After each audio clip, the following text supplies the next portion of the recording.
Welcome back to the channel, Chipmunk here.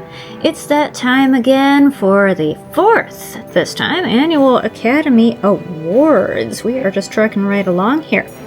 The fourth Annual Academy Awards ceremony was held on November 10th, 1931, and this covered films released between August 1st, 1930 and July 31st, 1931. The festivities were held at the Biltmore Hotel and hosted by older gentleman character actor of the moment, Lawrence Grant, aka Percy Reginald Lawrence Grant. Conrad Nagel had hosted the three previous go-rounds, and he wasn't nominated for his work in East Lynne, so it is to be supposed he was just busy. Trivia of note from this year. Let's start with the full spoiler of the Best Picture winner being a Western, technically. This was a feat not repeated until Dances with Wolves. Jackie Cooper at 9 was the youngest person to be nominated for an award until Tatum O'Neal in 1973. Adorably, he fell asleep at the ceremony against the shoulder of actress Marie Dressler.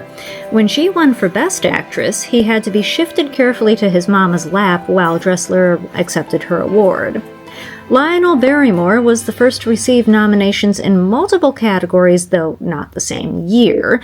This year he won for Best Actor, but he had also been nominated as Best Director for the second awards. There were 1,800 guests at this shindig, and the Vice President of the United States at the time, Charles Curtis, flew in from Washington especially to make a speech. Trivia done, here are the nominees. Let's start with Skippy, 1931, directed by Norman Taurog, starring Jackie Cooper and Robert Coogan, 1 hour and 25 minutes long. Cooper is a boy from the right side of the tracks who befriends Coogan's shantytown kid and helps him rescue his dog from a dog catcher. In the process, Cooper's snobbish father learns to address his prejudices and also become closer with his kid. Unfortunately, I could not watch this film.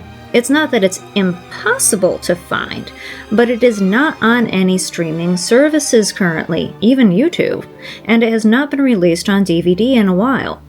So you can find DVDs on eBay, but you have to pay $20 plus, and I'm just not willing to do that at this juncture. So if you have seen it, or are curious enough to pick up a copy and check it out, please let me know what you thought. East Lynne, 1931, directed by Frank Lloyd, starring Anne Harding and Clive Brook. 1 hour 42 minutes, sort of. We start out as the always luminous Harding and Conrad Nagel marry and move to English country area East Lynne. She hopes to make it a social hub, but finds resistance from Nagel's family. Nagel's sister is used to being in charge, and Harding is unable to change this.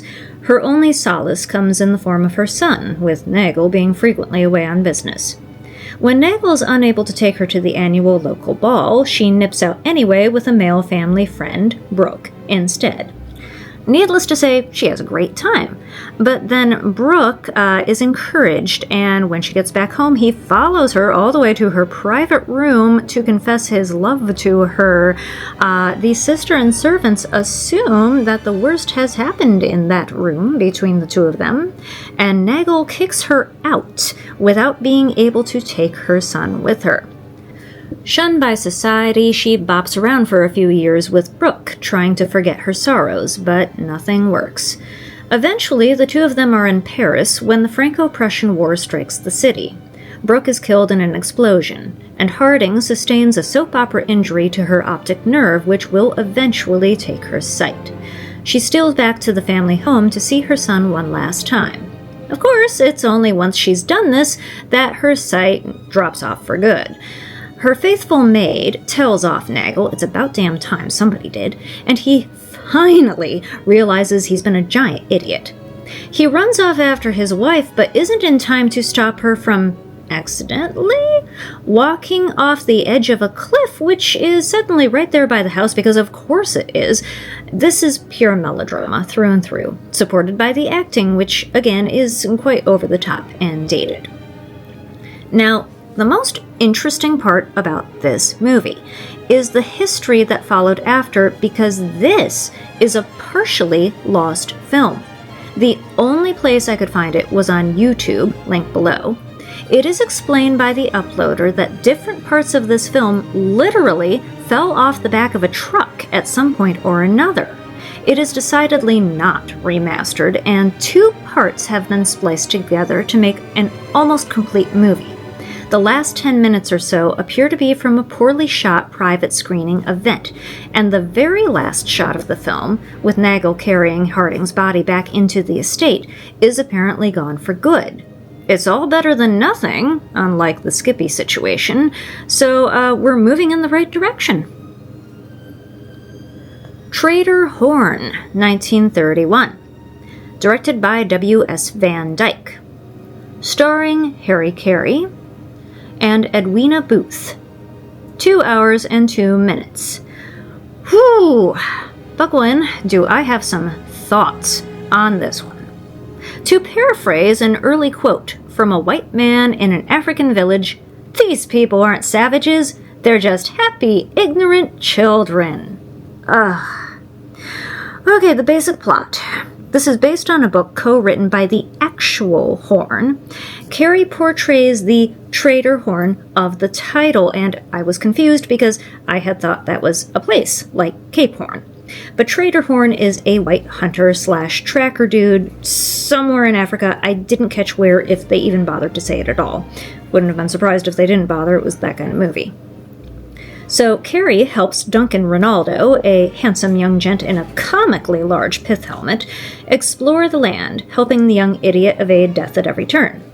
They cross paths with a missionary widow woman who is not only looking for her daughter, lost while still very young in a native attack which took the woman's husband's life, but the widow woman is really a pretty bad actress, which is a thing explained by the fact that she is Harry Carey's real-life wife. That part was cool. By golly, in the whole of the massive continent, will they happen to come across the daughter? Well, of course they will, but first we have some traveling, including an at least 20-minute segment where the gents cross an open savanna where they happen to see just about every animal in Africa, each one helpfully explained what it is with additional factoids, ostensibly for Ronaldo's benefit. Eventually, the gents are captured by a tribe with possibly, it's not entirely clear, malicious intent, which proves to have a white girl of certain social standing in its midst. Thing is, since she has been raised by the tribe, she knows nothing of her upbringing or the way she is, quote, supposed, unquote, to act. Yeah. Let's just say that, despite the line from earlier, the word savages is thrown around a lot in this film. The young lady is swayed by the handsome young white gent and assists them to get out of there. After a bit of journeying, they get back to where there are more white folk, and the youngins take their leave of Horn, presumably on their way out of the country. No word on whether they ever contact the mother to let her know they found her daughter. Yes, okay. This movie is half highly dated National Geographic with the animals and the actual tribes. They did go to the continent itself to film with the credited assistance of local tribes and great white hunters. Yep, that's what the credits say, all right. And it is neat to see actual tribes doing their actual tribe thing instead of Hollywood costumes and pseudo dances made up by white people. That's the only neat part. I like Harry Carey, damn it. Remember him in Mr. Smith Goes to Washington? But yeah, this movie is crap. Even when Carey's faithful black servant dies, Carey is devastated, but is he really? Like, is he sad for the man? Or is he sad for him like if his dog died? Really, the white people come off pretty ridiculous on the whole. From the fact that they're absolutely helpless without their guns, to Ronaldo's picking up a lion cub and being surprised when it bites, to Booth's posturing as the gal who's being raised outside an Anglo-centric civilization somehow makes her vicious and cruel. Giant sigh. This was an equally giant waste of my time. If nothing else, it could have been half as long. The Front Page, 1931. Directed by Louis Milestone. Starring Pat O'Brien and Adolphe Menjou. 1 hour 41 minutes. Not the greatest film by a long shot, but so much better than Trader Horn and also East Lynne, and I'm just going to say it, this should have won. The original film version, there have been several adaptions including His Gale Friday.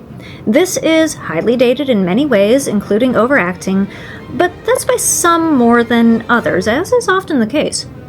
Based on a play, this is apparently what started the idea in films of newsrooms being fast-paced, busy places, with the star news hounds being willing to do anything to get a good story.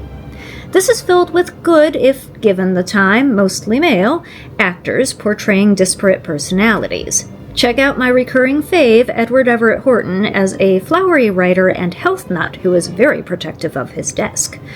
O'Brien is a gifted reporter who determines to marry and leave for a new job in advertising. Menjou is his conniving editor who tries everything to get him to stay. Mixed in with this, we have an accidental murder occurring on premises, with the perpetrator hiding and everyone trying to find him. Note, there is a scene where a woman attempts to off herself by jumping out of a window, and it's still decently effective, so be forewarned. Now, as I said, there are still dated parts. Chief to mind is where one of the news fellows puts in a call about a story, the story being a woman who has given birth in the back of a police van. The woman is black, and the baby is referred to with a highly racist term. I'm gonna guess that, if this is performed anywhere nowadays, I presume it is somewhere sometime, it's still pretty good overall, that this scene is excised. Other than that, it's pretty good. This is not the type of movie you watch for the performances anyway, since it's a given around half won't have aged super well. You watch it for the early cinematography, to go, ooh, that's neat, which I was doing quite a bit. So for that, the well-mastered pacing, the neat opener with Menjou walking through an actual newspaper plant, and despite what I said, the performances really being pretty decent overall, this should have won. I will say, it was difficult to find a copy, and the one I did find was not remastered. The picture wasn't great, and I had to turn it way up to understand the lines, so I may have missed something.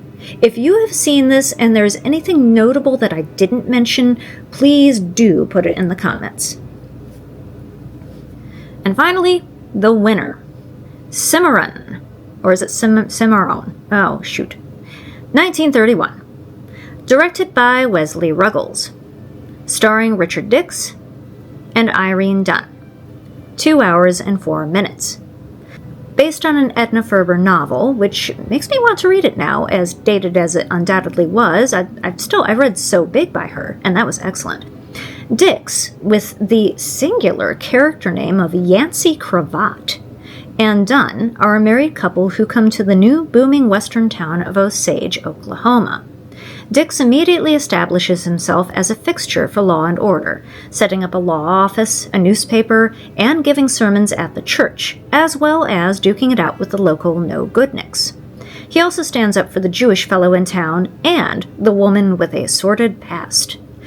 At the same time, the couple's black servant is treated like a pet, and the natives are referred to as dirty, filthy Indians from Dunn. Pretty rich coming from supposedly civilized folks who probably got 1 bath a week max.